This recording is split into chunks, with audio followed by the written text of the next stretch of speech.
Hello students, good afternoon. मैं शिवम गुप्ता आपको पढ़ाऊँगा EDD second. EDD second क्या है, इस सिलेबस का, इसमें क्या क्या सिलेबस है, कौन सा टॉपिक्स कितने मार्क्स का आता है, ये सब चीज़ें मैं आज डिस्कस करूँगा।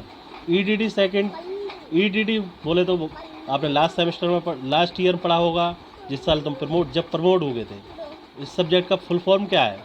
EDD second electrical design drawing and estimation.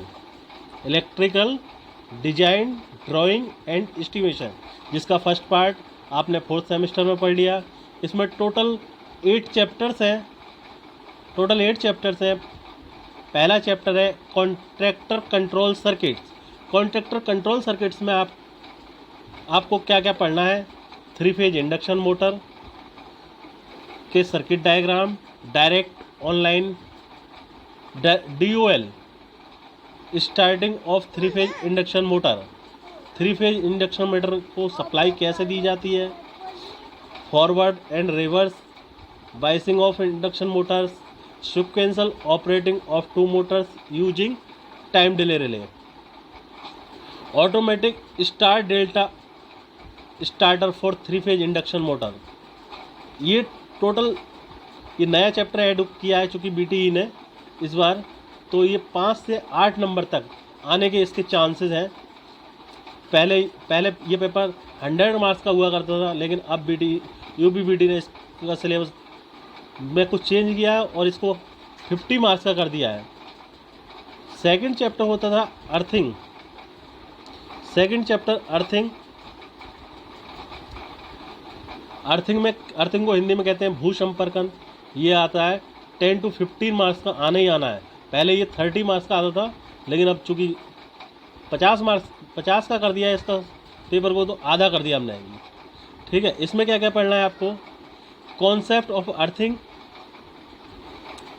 Different types of earthing, drying of plate and pipe earthing, procedure of earthing, testing, methods of reducing earth resistance, ये सारी चीज़ें पढ़नी है।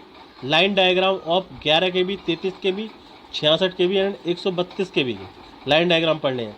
थर्ड चैप्टर है आपका schematic diagram of lighting system. ये 10 marks का आता है। इसमें क्या क्या पढ़ना है आपको? Estimation of wiring installation for commercial and industrial building, hospitals, schools, college, cinema etcetera के लिए हमें स्कीमेटिक डायग्राम बनाने हैं इसमें। फोर्थ चैप्टर है जो कि आपका EDD का सबसे इम्पोर्टेंट चैप्टर है, estimation of internal wiring. Internal wiring बोले तो आंतरिक तार स्थापन, घरों में कैसे हम वायरिंग करते हैं इसके बारे में पढ़ना है। स्कूलों में कैसे वायरिंग करते हैं, सिनेमा थिएटर में, उसका सबका एस्टिमेट निकालना है। एस्टिमेट बोले तो एक लिस्ट तैयार करनी, उस मटेरियल कितना मटेरियल यूज होगा हमारे इसमें, इसको कहते हैं एस्टिमेशन। एक प्रॉपर लिस्ट तैयार करना, ये 20 मार्क्स का आता है। इसका न्यूमेरिकल भी आता है। फोर्थ चैप्टर है आपका एस्टिमेशन ऑफ पावर वायरिंग। इसमें 15 से 20 नंबर का आता है। 15 से 20 नंबर का आता है। इसमें क्या क्या पढ़ना है पावर वायरिंग में आपको? Calculation of current for single and 3 phase Motors, determination of size and cables, conductors, distribution board, main switch and starter for power circuits, cost of equipments, accessories, ये सारी चीज़ें पढ़नी है। बहुत इंपॉर्टेंट टॉपिक है। Internal wiring और power wiring दोनों बहुत इंपॉर्टेंट टॉपिक है और बहुत बड़े टॉपिक है। नेक्स्ट आता है estimation of underground and overhead lines. Underground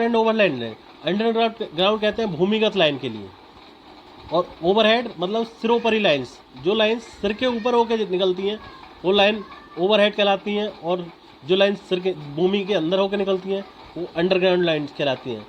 उनका एस्टिमेशन पढ़ना है इसके अंदर क्या क्या पढ़ना है आपको देख लो। Main components of overhead lines, line to line supports, cross arm clamps, conductors, stays, lighting arresters, danger plates,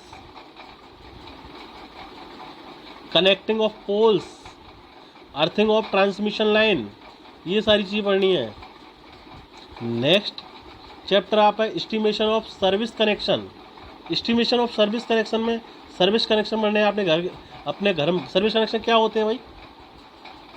service connection वो कनेक्शन होते हैं जैसे कि आपने घर में सप्लाई लेते हो तो कनेक्शन कराने से पहले पता करते हो कि कितने वाट का कनेक्शन लेना है, 2 किलोवाट का, 3 किलोवाट का, 1 किलोवाट का, that is called service connection. तो इस कनेक्शन को लेने में जो जो खर्चा आएगा, जो जो एस्टीमेट तैयार करना होगा वो कहलाता है एस्टीमेशन।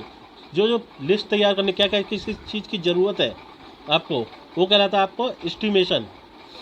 नेक्स्ट आता है, ये आपका 10 मार्क्स का आता है, 10 मार्क्स का आना ही आना है। एस्टिमेशन ऑफ 8 चैप्टर है estimation of small substation. Estimation of small substation में क्या पढ़ना है? Main equipments and auxiliary installed on the substation. Estimation of material required for a small distribution substation, indoor and outdoor के cost of the material, costing material